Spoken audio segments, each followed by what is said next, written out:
Most people are afraid that artificial intelligence will replace them, but a far more dangerous replacement is already happening. Your best ideas are disappearing into notes you never reopen. Your lessons are disappearing into experience. Welcome to the void. That never becomes wisdom. Your energy is disappearing into tasks that should have become systems, not because you lack intelligence, not because you lack potential, but because no architecture was built to preserve either one. And eventually, an entire life becomes trapped, rebuilding the same problems over and over again, calling it progress. This is where the biodigital architecture begins. Most people never notice how much of their life is spent rebuilding the same decisions, the same problems, the same forgotten lessons. A valuable insight appears, then disappears into another unfinished day. A useful idea emerges, then gets buried beneath the next wave of urgency. A mistake teaches something important, but the lesson never becomes permanent. And eventually, the same friction returns, again and again. This is the hidden exhaustion of modern life. Not physical exhaustion, cognitive exhaustion. Because every time knowledge disappears, the mind must spend energy recreating what already existed. Many people believe their biggest problem is a lack of intelligence, but often the deeper problem is a lack of preservation. Experience accumulates, but wisdom does not. Information accumulates, but systems do not. And eventually, human potential begins leaking away through thousands of small acts of forgetting.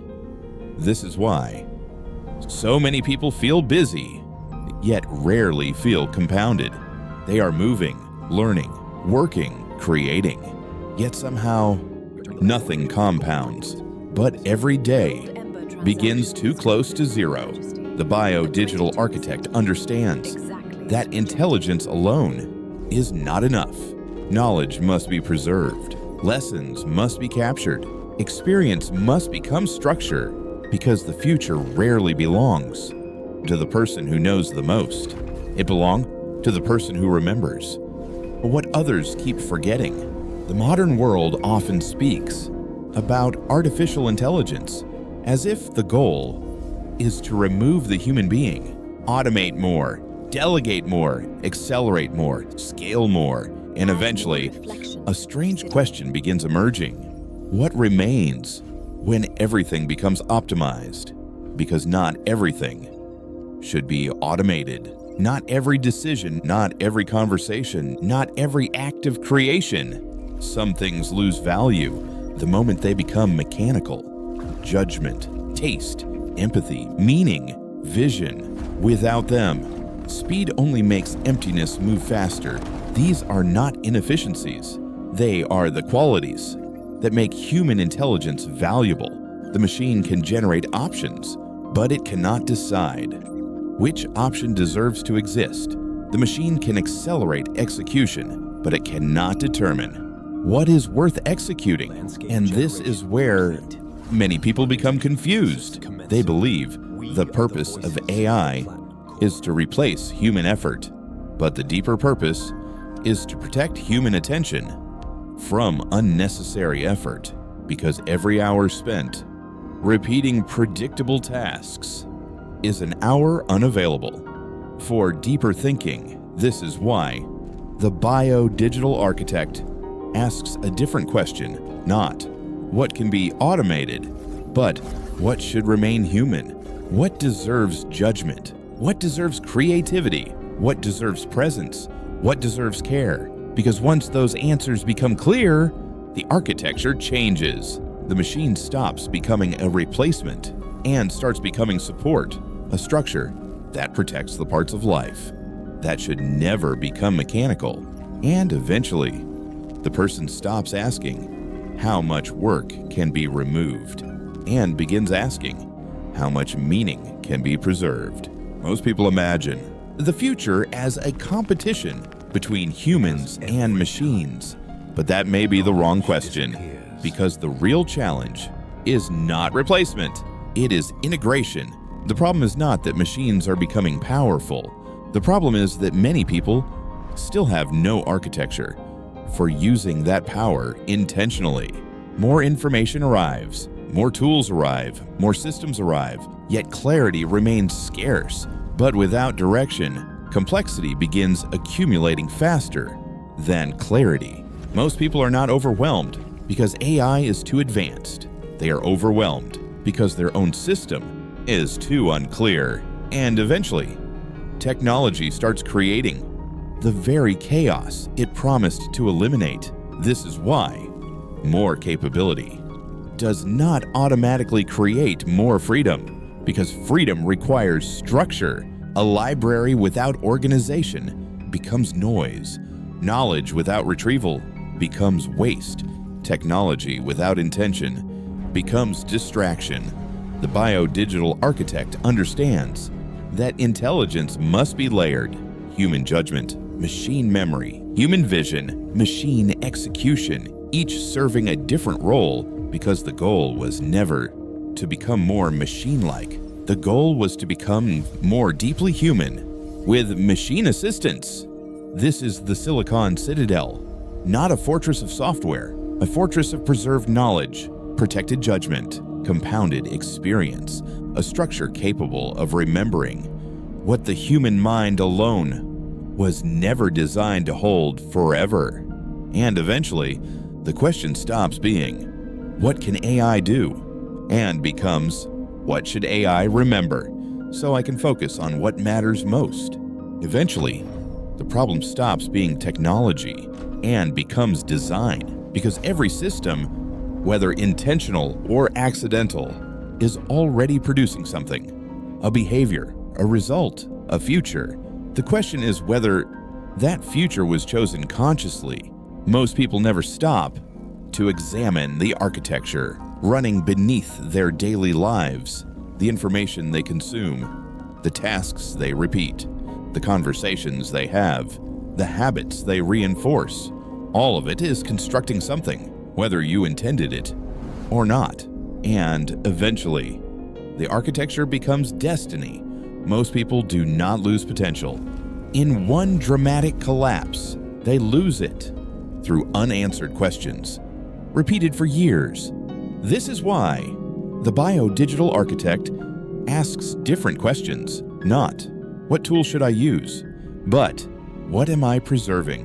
What knowledge should never disappear again?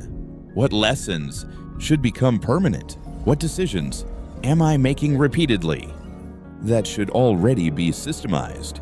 What attention is being wasted on things that no longer deserve it? Because every unanswered question continues leaking potential, and every answered question creates leverage. This is where clarity begins emerging, not from more information, but from better architecture, because the future rarely changes. When information changes, the future changes. When systems change, and eventually, the person begins realizing that the most valuable asset was never time alone. It was preserved intelligence, knowledge that survived forgetting, the ability to capture what life keeps trying to erase. And this is where the biodigital architecture stops being an idea and starts becoming a decision. Eventually, clarity creates a new responsibility, because once a person understands what should be preserved, a new question emerges. How? How does knowledge stop disappearing? How does experience stop evaporating? How does intelligence survive beyond the limits of memory? This is where architecture begins becoming practical, because every durable system contains layers, not complexity. Layers. A layer for remembering, a layer for executing, a layer for distributing, a layer for reflecting. Most people already possess knowledge. What they lack is a structure capable of retaining it, because memory alone is fragile. Attention fluctuates, motivation fluctuates, memory fluctuates, but architecture remains. A captured lesson can survive a forgotten day, a preserved insight, can survive a distracted month. A documented system can survive emotional inconsistency. This is why the biodigital architect stops relying entirely on memory and begins relying on structure, not because the human mind is weak, but because it was never designed to remember everything. It was designed to discover, to imagine, to create, to decide. The architecture remembers, so the human being can focus on meaning. And eventually, a remarkable shift begins happening. The person stops caring. Their entire life, internally, knowledge becomes externalized, experience becomes accessible, wisdom becomes retrievable, and this is where intelligence stops depending on memory and starts becoming cumulative. Eventually, the conversation stops being about AI. It stops being about productivity. It stops being about optimization, because beneath all of those things, a deeper question has been waiting. What deserves to survive? Not every task, not every file, not every piece of information, but certain ideas, certain lessons, certain forms of wisdom, the things that quietly shape an entire life, because every human being is constantly creating something valuable. Most of them never realize it. An insight, a realization, a perspective, a hard-earned lesson, but most of it disappears, not because it lacked value, but because nothing was built to preserve it. And eventually, people begin mistaking forgetting for living, accumulating experiences without accumulating wisdom, repeating effort without compounding intelligence.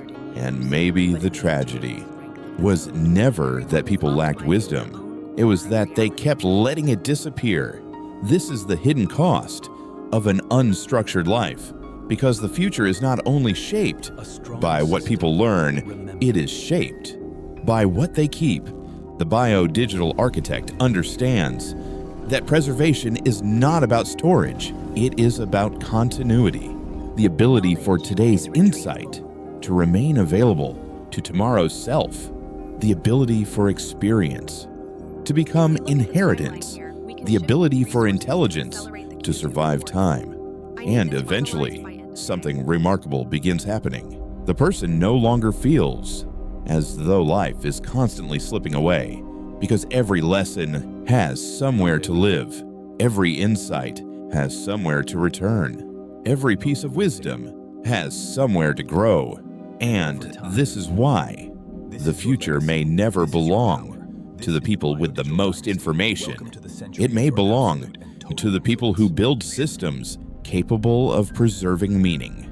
Because in the end, artificial intelligence was never the real question. The real question was this: what part of your life is too valuable to disappear?